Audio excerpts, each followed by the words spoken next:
오늘은 지난주에 제가 그래서 왜 오셨대?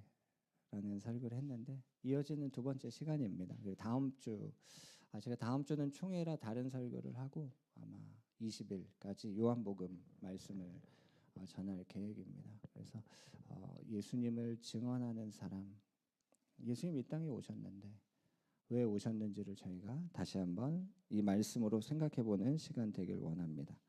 요한복음 1장 29절 함께 읽겠습니다. 이튿날 요한이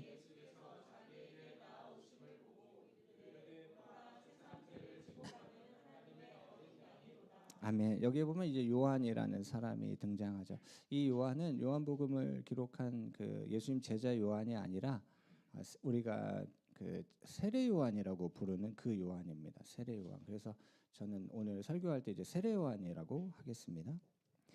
근데 이 말씀을 보면 제가 이 말씀 보면서 이제 참 그 재밌다라고 생각한 부분이 주로 우리가 예수님께 나간다라는 생각을 하죠. 근데 이 말씀은 예수님께서 나오셨다.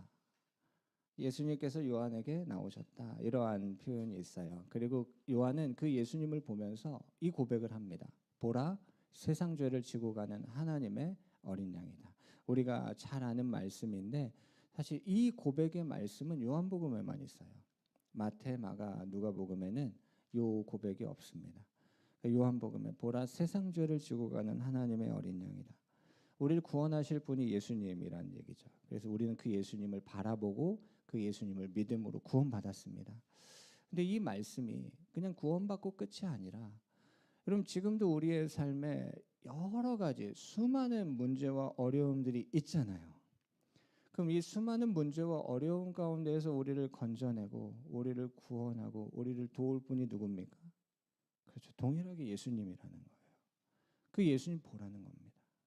그 예수님 바라봐라.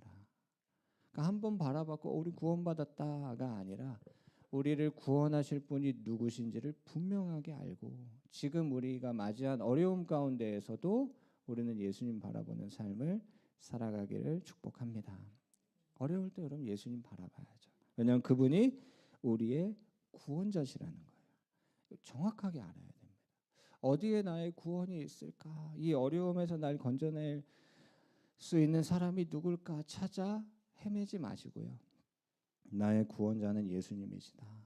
지금도 동일하게 나의 이 어려움을 해결하실 분은 예수님이시다. 그 말씀을 같이 우리가 확인했으면 좋겠어요. 이 말씀이 그런 말씀입니다. 이 요한복음 1장 19절을 보면 유대인이라는 이제 큰 그룹의 사람들이 나와요. 그들이 이제 예루살렘에서 누구를 유대 광야로 보내냐면 제사장과 레위인을 보냅니다. 예루살렘 성전에 있어야 되는 사람들인데 이들을 이제 유대 광야로 보내요. 그 이유는 이 세례 요한을 만나기 위해서입니다. 여러분 이 유대인들이 세례 요한을 만나기 위해서 대표를 정해서 그들을 보낸 겁니다. 중요한 시간이죠. 그러니까 제사장들과 레위인들을 보냈다는 거예요. 다른 이유가 아닙니다. 이 세례 요한을 만나기 위해서 보낸 겁니다. 그리고 이 세례 요한에게 묻기 위해서 보낸 거예요. 이 제사장과 레위인을. 그래서 이 중요한 시간에 중요한 사람들을 요한에게 보내서 물어봤던 질문이 뭡니까? 네가 누구냐라고 물어봤어요. 네가 누구냐? 여러분은 누구십니까? 누구세요? 제가 여러분한테 이렇게 물어보면 목사님 갑자기 설교하다가 왜 뜬금없이 갑자기 누구냐고 물어보냐라고 하는 여러 가지 생각하실 수 있죠. 그리고 제가 여러분 누구십니까? 라고 할 때 여러분 나름대로의 대답을 하실 수 있겠죠. 그러니까 제가 한 질문의 의도를 정확하게 아신다면 아는 대답을 하실 거고 저 지금 뭘 물어보는 거야? 라고 하신다면 내가 생각하는 대답을 하겠죠. 요한은 이 질문을 하고 있는 사람들이 왜 이 질문을 하는지 알았을까요? 몰랐을까요? 20절 말씀, 20절 함께 읽겠습니다. 요한이 드러내어 말하고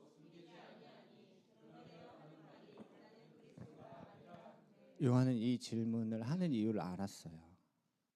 왜냐하면 요한은 대답합니다. 나는 그리스도가 아니다. 여러분 이 지금 이 유대인들이요. 지금 누굴 기다리고 있냐면 이 메시아를 기다리고 있어요. 그러니까 우리를 구원하실 분을 기다리고 있습니다.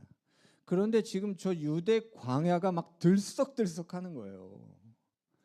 유대 광야에 어떠한 사람이 왔는데 그 사람을 보려고 수많은 사람들이 몰려든 사람들이 다 그에게 세례를 받는 거예요. 그 죄 사함의 이 물로 주는 이 세례를 지금 선포하고 있는 겁니다. 죄를 사한다는 거예요.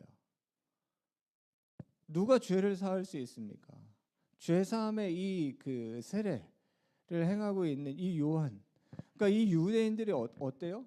메시아, 구원자, 그리스도. 그래서 그걸 묻기 위해서 온 거예요. 그리고 세례 요한은 이들의 질문이 무엇인지를 정확히 알고 있죠. 숨기지 않고 나는 그리스도가 아니다라고 말했습니다. 여러분 여기서 우리가 알 수 있는 게 뭐냐면 지금 유대인들 그리고 그 예루살렘에서 제사장과 레위인을 보낸 이유가 뭐냐면 그리스도에 대해서 알고 싶다는 거잖아요. 그리스도인지를 확인하고 싶다는 거잖아요. 그리고 세례 요한이 자기가 그리스도가 아니라는 것을 숨기지 않고 드러냈습니다.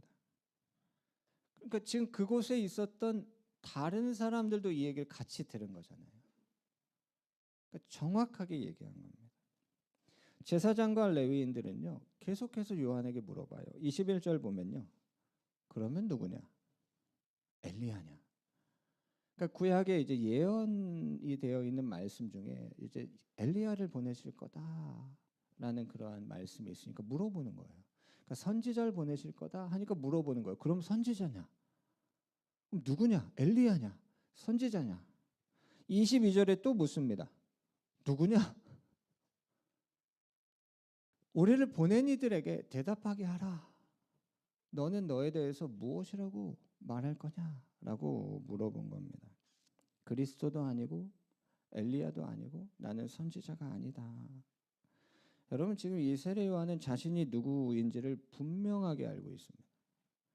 요한이 얘기하는 게 뭐냐면 이사야서에 예언된 것처럼 나는 주님의 길을 곧게 하려고 광야에서 외치는 자의 소리다 이렇게 얘기합니다.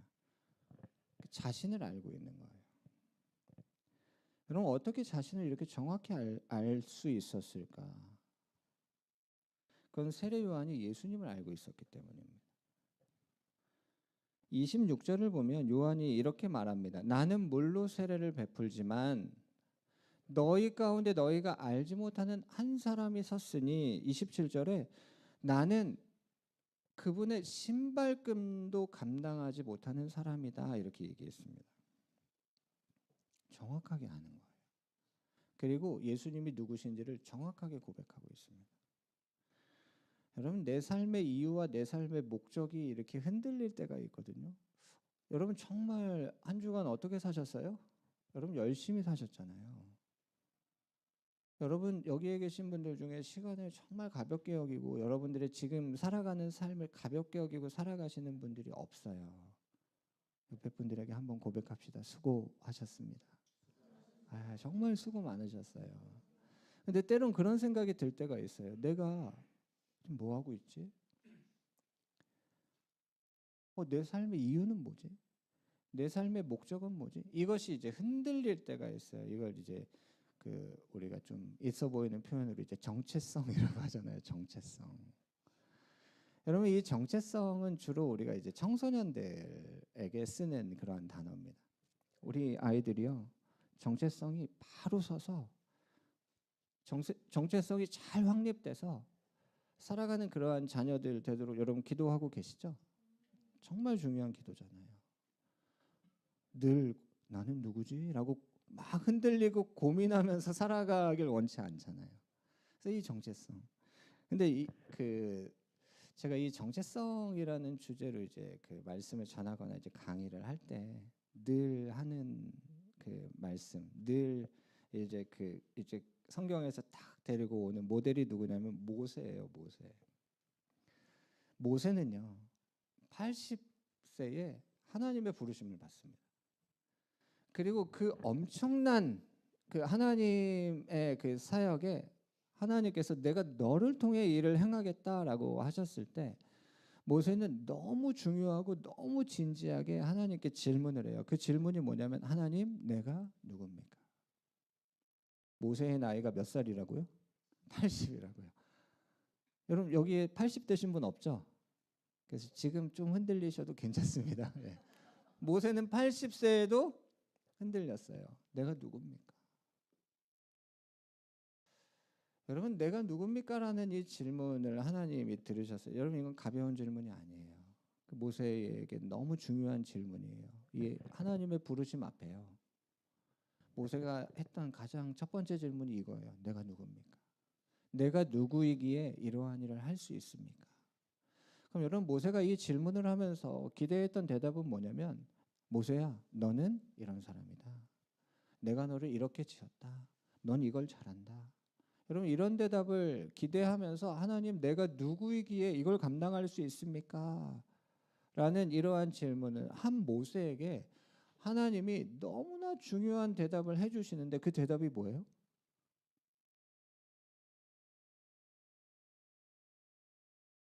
그 대답이 뭡니까? 어떻게 이렇게 처음 들으시는 것처럼 제가 이걸 정말 수도 없이 네, 감사합니다. 이렇게 했던 얘기를 또 해도 처음 듣는 것처럼 반응을 해주시니까 감사하네요. 하나님 내가 누굽니까? 라는 이 질문에 하나님 뭐라고 하셨어요? 내가 반드시 너와 함께 하겠다. 뭐 어떻게 하라는 거예요? 하나님 내가 누구이기에 이것을 감당할 수 있습니까? 라는 이 질문에 내가 반드시 너와 함께 하겠다. 근데 모세가 이 대답을 듣고 어떻게 해요? 갑니다. 가요. 하나님의 말씀을 따라 나아갑니다. 여러분 사도 바울이요. 정말 엄청난 가문, 엄청난 그 학력을 가지고 있었던 이 사도 바울이 빌립보서 3장에 내가 그리스도를 얻기 위해서 내가 가지고 있는 이 모든 것들을 배설물, 똥처럼 정말 나에게 쓸모없는 것처럼 여기겠다. 배설물로 여기겠다. 그 이유는 내가 그리스도를 얻기 위해서다라고 하죠. 왜 그리스도를 얻는 게 중요합니까? 빌립보서 3장 9절에 이렇게 얘기해요. 그 안에서 발견된다. 그 안에서 발견된다는 거예요. 여러분 우리가 누구인지가 어디에서 발견됩니까? 그렇죠. 우리는 막 찾아 헤매요. 그러다가 내가 하는 업무에서 갑자기 칭찬받거나 인정을 확 받으면 오 내가 괜찮은 사람이구나. 근데 어느 순간에 내가 하던 일에서 갑자기 탁 다운되면 내가 안 괜찮은 사람이구나. 막 왔다 갔다 하면서 내가 누구인지를 막 일적으로 아니면 사람들로부터 막 발견하려고 우리는 정말 수도 없이 애쓰거든요. 근데 우리가 누구인지를 어디에서 발견합니까? 그렇죠. 하나님 안에서 발견한다는 거예요. 변하지 않는. 그러니까 이게 정체성입니다. 요한이요. 어떻게 자신이 누군지를 이렇게 잘 알고 있어요? 예수님 누구신지를 알았기 때문입니다. 그래서 그분 안에서 내가 누군지를 아는 거예요. 그분 안에서 나를 발견하는 겁니다. 근데 여러분 제사장들과 레위인들이요 계속 질문하잖아요. 뭐라고 질문해요? 너 누구냐? 누구냐? 여러분 이 질문 왜 하고 있을까요? 질문을 한다는 건 알고 싶어서 질문을 하는 거잖아요. 알려달라는 거잖아요. 근데 알려주는데 계속 물어봐요. 여러분 이들은 알고 싶어 하는 것처럼 질문하고 있지만 그 속은 알고 싶은 마음이 없습니다. 없어요. 여러분 잘 배우는 사람이 있고 잘 배우지 못하는 사람이 있습니다. 우리 주변에도 있을 거예요. 근데 이걸 나에게 적용해 보면 참 좋습니다. 배우고 싶다고 말하지만 잘 못 배웁니다. 그 이유가 뭘까요? 내가 가지고 있는 걸 못 버리기 때문입니다. 내가 가지고 있는 걸 버릴 수가 없어요. 그러니까 이걸 이제 틀이라고 한번 설명해 보겠습니다. 그러니까 자신이 가지고 있는 이 틀을 깨트려야지 배울 수 있거든요. 근데 이걸 버릴 수가 없습니다. 근데 여러분 이 틀은 어떻게 생깁니까? 시간이 지나야지 생기는 거예요. 오랜 시간 동안 오랜 경험에 쌓이는 겁니다. 여러분 자녀들과 대화를 하실 때요. 이렇게 말을 하면 누가 이깁니까? 당연히 우리가 이기죠. 여러분 아이들도 아이들 나름대로의 논리를 가지고 찾아와요. 엄마 아빠 저 드릴 말씀 있습니다. 저 이렇게 했으면 좋겠습니다. 라고 하면 여러분 몇 번 대화하다 보면 그 허점이 숭숭 보이잖아요. 그래서 이걸로 탁 치고 들어가면 그 아이가 어떻게 돼요? 그렇죠. 할 말이 없죠.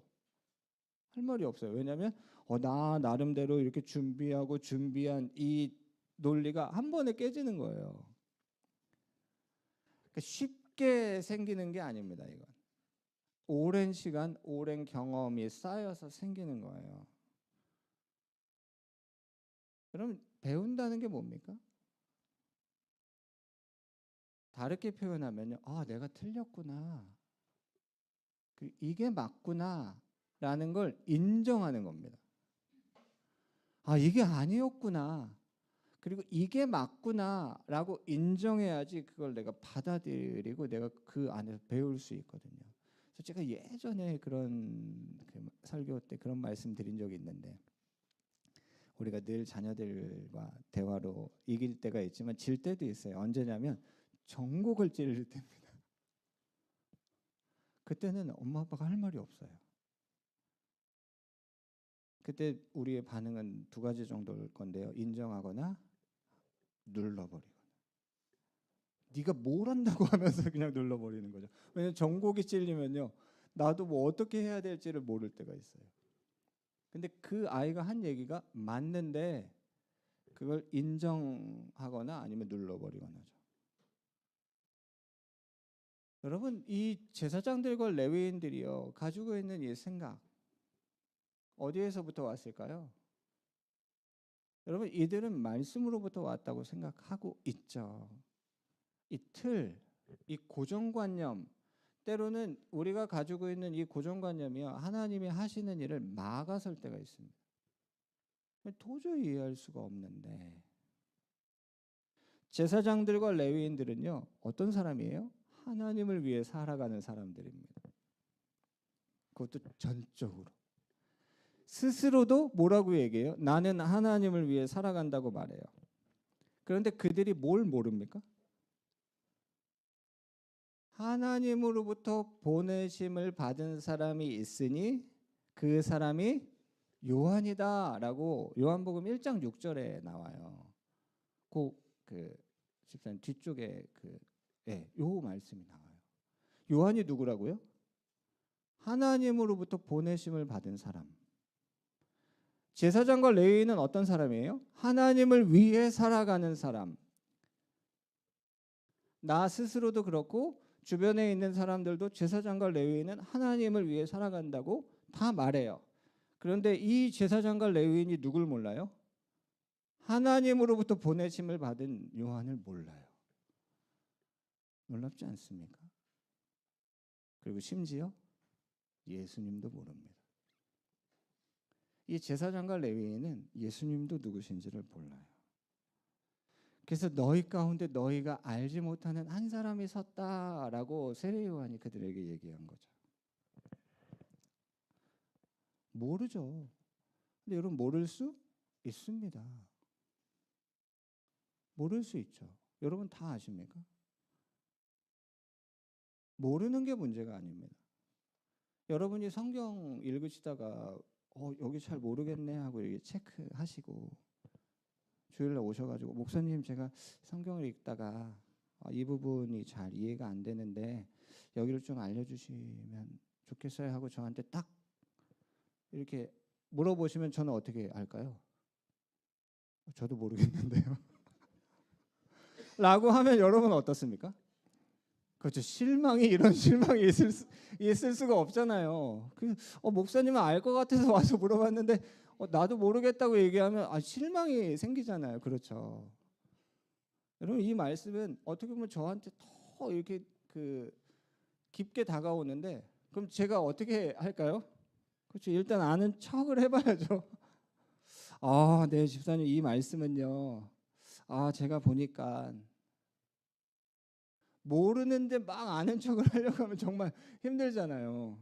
그러다가 무슨 말 하는지도 모르고 막 말 꼬여가고 그럴 텐데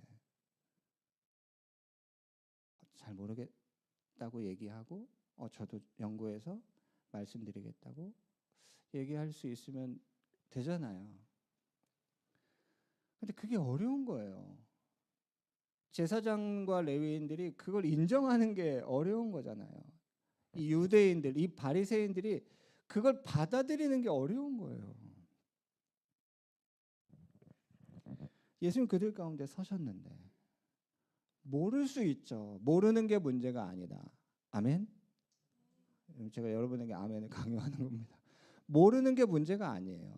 어떤 게 문제예요? 알고 싶어 하지 않는 마음이 문제인 거예요.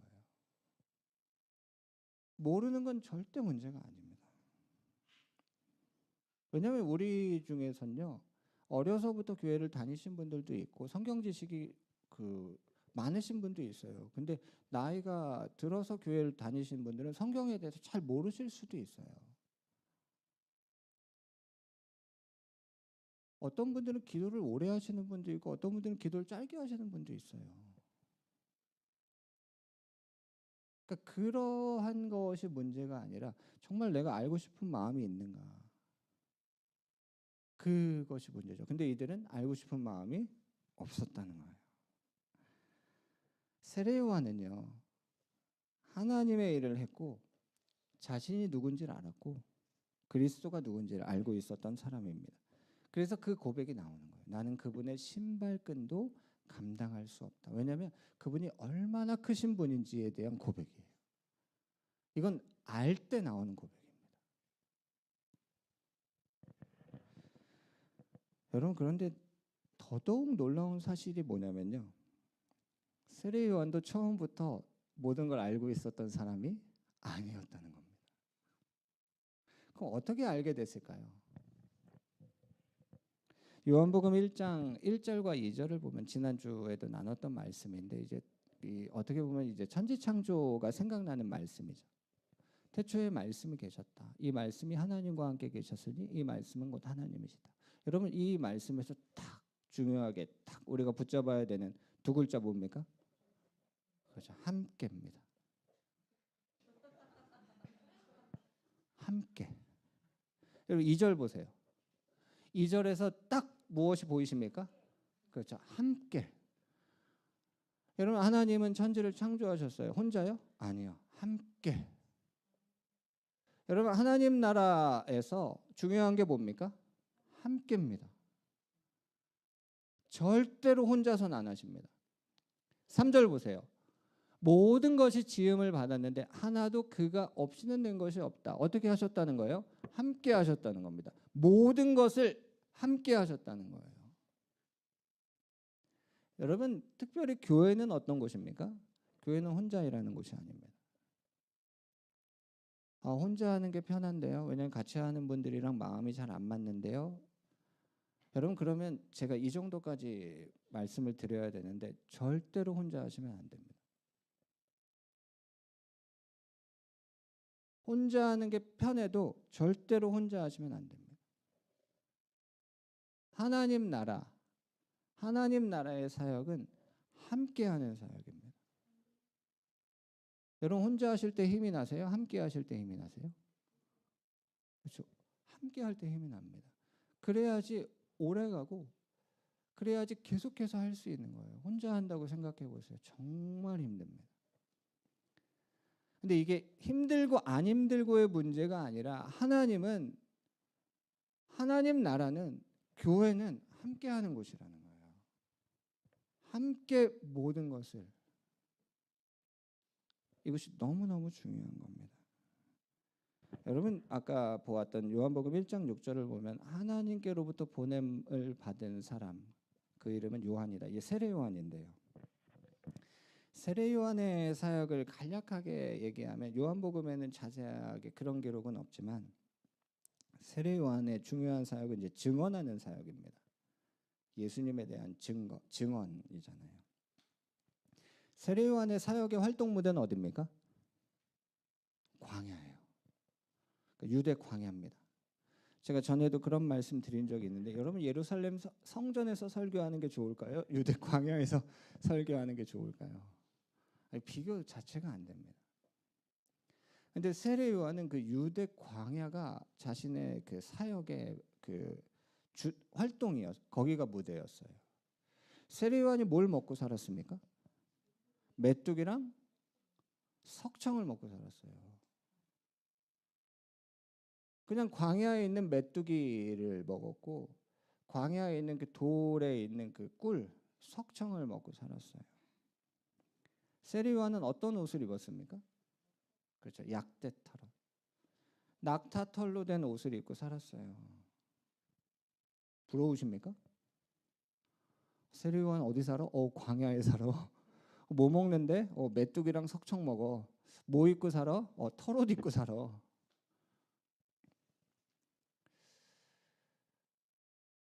세례 요한의 사역이 힘들었을까요? 그렇죠. 우리가 생각할 때 정말 힘들죠. 광야에서 메뚜기랑 석청 먹고 털옷 입고 살아야 되는 세례 요한. 세례 요한이 갔던 이 길이 힘든 길처럼 보이지만 힘들지 않았습니다. 그 이유가 뭡니까? 함께입니다. 하나님께로부터 보내심을 받은 사람 요한. 하나님이 요한을 보내시고 야 혼자 알아서 잘 해봐라 이러셨을까요? 아니요. 내가 반드시 너와 함께 하겠다. 여러분 하나님은 반드시 함께 하십니다. 그래서 정말로 힘들고 어렵고 고난의 길처럼 보이는데요. 요한복음 3장에서 요한이 하는 고백이 뭐냐면 나는 기쁘다. 기쁨이 충만하다. 이렇게 얘기해요. 광야에 사는데요. 메뚜기랑 석청 먹는데요. 약대토로 여러분 이거는 어떻게 그걸 기쁘고 행복하고 이걸 그런 외적인 것으로 설명할 수가 없는 상황이라는 거예요. 근데 세례 요한은 하나님으로부터 보냄을 받았던 사람. 그러니까 하나님과 함께 동행했죠. 여러분 그래서 세례 요한이 했던 사역 자체가 혼자가 아니라는 거예요. 혼자의 사역이 아니라 하나님과 함께한 사역. 여러분 이 12월 또 성탄절이 다가오면 우리가 보게 되는 말씀 중에 하나가 마태복음 1장 12절 말씀인데요.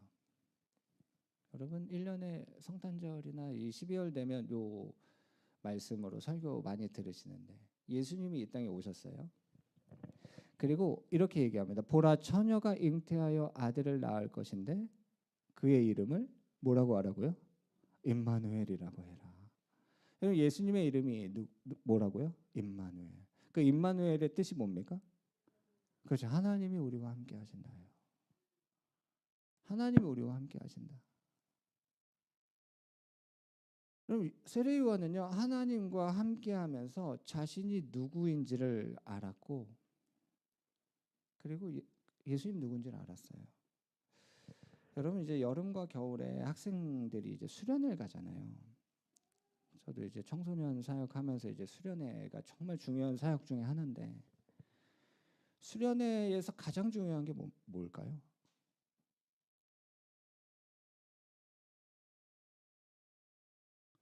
그럼 여기 그 이번 겨울에 자녀들 수련회 보내실 거죠? 그럼 보내시면서 이 아이가 어떤 시간을 갖고 오기를 원하세요? 딱 한 가지. 예수님 만나는 거예요. 다른 거는요. 중요한 것을 위해서 있는 겁니다. 그래서 어떻게 보면 이번에도 저도 이제 2박 3일 수련회를 같이 회의하고 준비하는데 올 초부터 같이 만나서 회의하고 준비하고 이렇게 해 가잖아요. 그 모든 회의, 그럼 이 시간 어떻게 가질까?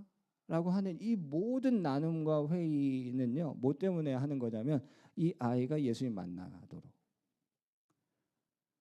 여러분 유치부와 학생부 교사분들이 이제 내년 계획 세우시잖아요. 내년 예배 어떻게 할지, 내년 그럼 상반기, 하반기 행사 어떻게 할지, 이 모든 계획을 세우시는 이유가 뭐예요? 딱 하나예요. 이 아이가 예수님 만나도.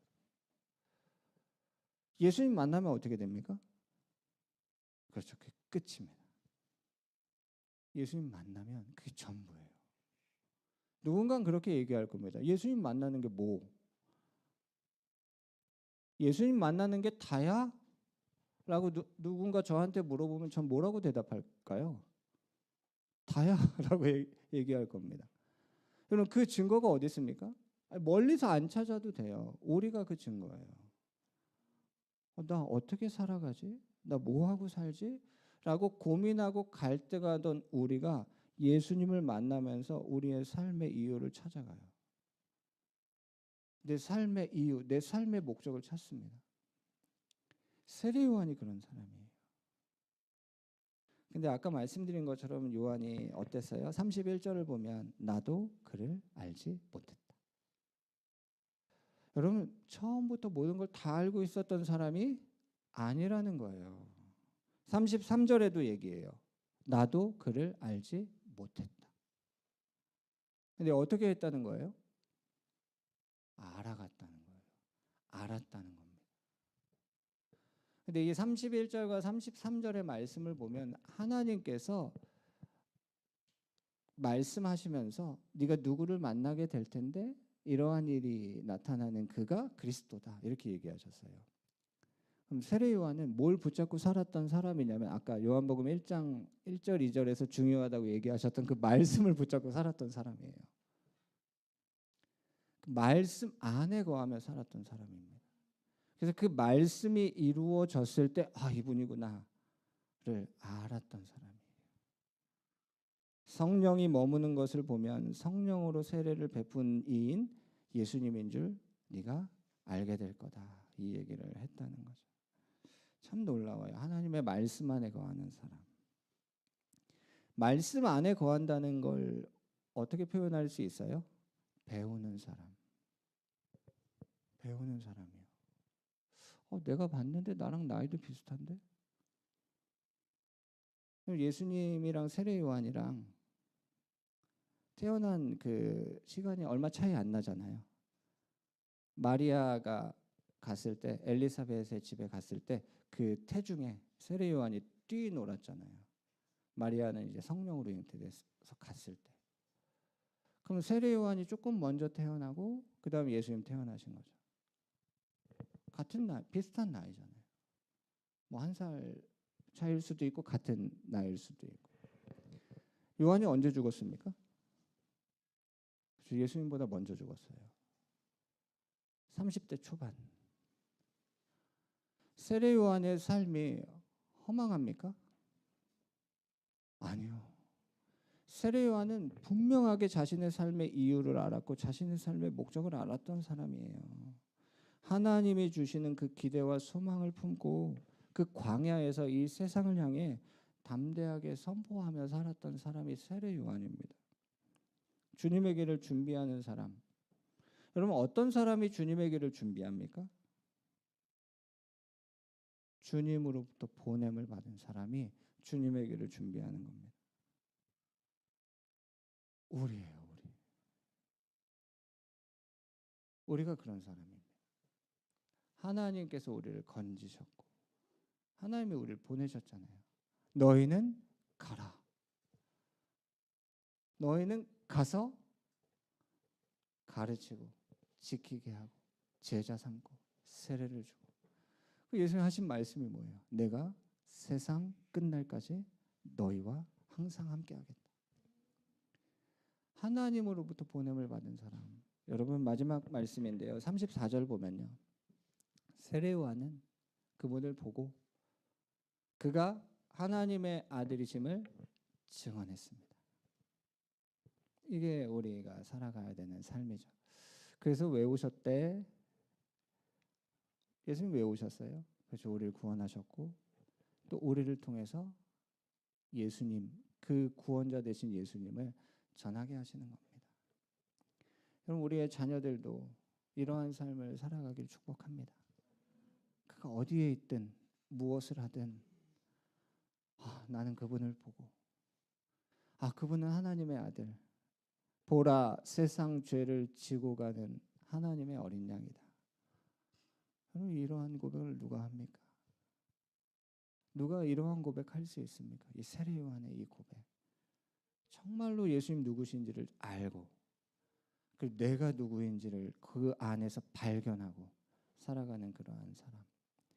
예수님 이 땅에 오셔서요, 어두움 가운데 그 죄와 사망 가운데 묶여서 어떻게 살아가야 될지 모르고 종처럼 살아가던 우리를 주님 구원하시고 자유케 하셔서 우리가 누군지에 대해서 예수님께서 분명하게 알려주십니다.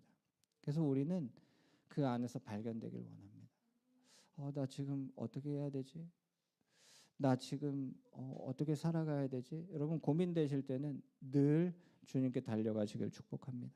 그리고 그 안에서 발견되시고 그 안에서 찾으시기를 축복합니다. 시간 함께 기도하고 싶은데요, 여러분, 우리는 예수님을 증언하는 사람 되길 원합니다. 예수님이 하나님의 아들이심을 증언하는 그 세례 요한.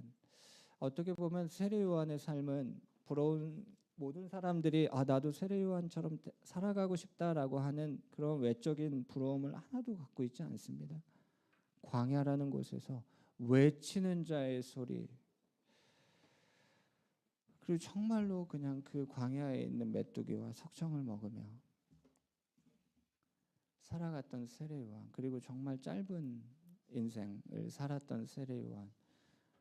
그런데 이 세례 요한은 예수님이 오실 길을 준비하고 예수님이 오실 그 길을 곧게 하고, 여러분, 얼마나 복되고 축복된 삶입니까? 하나님, 나도 내 삶을 통해 예수님 나타나길 원합니다. 하나님, 나도 내 삶을 통해 내 옆에 있는 사람들에게 예수님이 전해지길 원합니다. 예수님을 증언하는 사람 되길 원합니다. 오늘 말씀 기억하면서 함께 기도하겠습니다. 주님, 하신 주님을 찬양합니다. 주님 영광 받아 주시옵소서.